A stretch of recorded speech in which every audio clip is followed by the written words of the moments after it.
You have a beautiful paragraph about the Blessed Mother in your book, and I think from someone who is educated and articulate as you are, it can really help some people who have for years had a problem with understanding the role of Mary in the Church with her perpetual virginity, and as though the virginity of Mary was the Church's way of being anti-sexual. Can you say a few words about that? Well, you know, that is really something I speculate on in the book. I don't really know what theologians have to say about it, but I did a great deal of thinking about what does it really mean? Why is it so important to us that Mary is a virgin? What does it mean?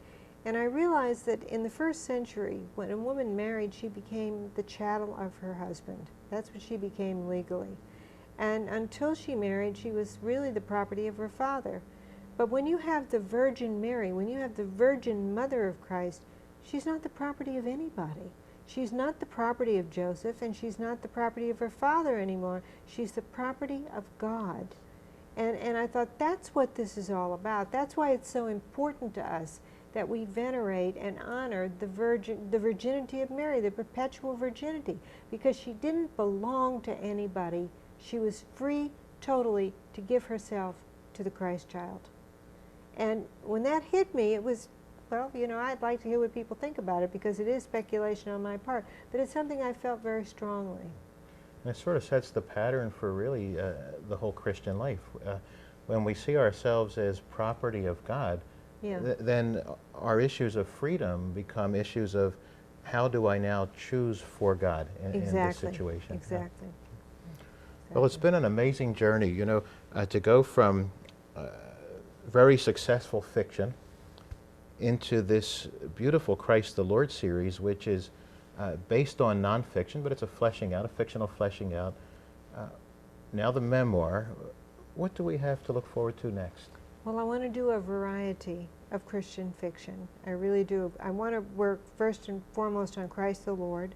I have 2 books done, but now I am going into the ministry of Jesus and the Passion, and that's going to take me a considerable amount of time.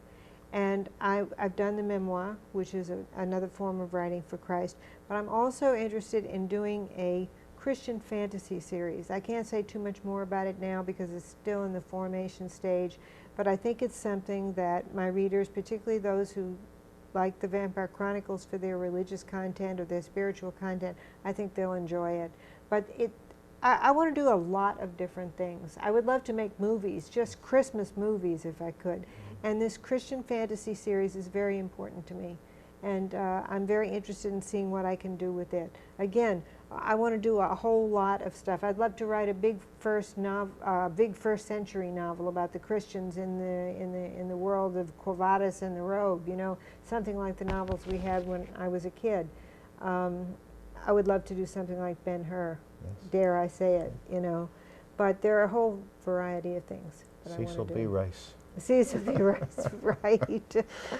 Well, we have a lot to look forward to. Thank you, Anne. Thank you very much. Anne Rice.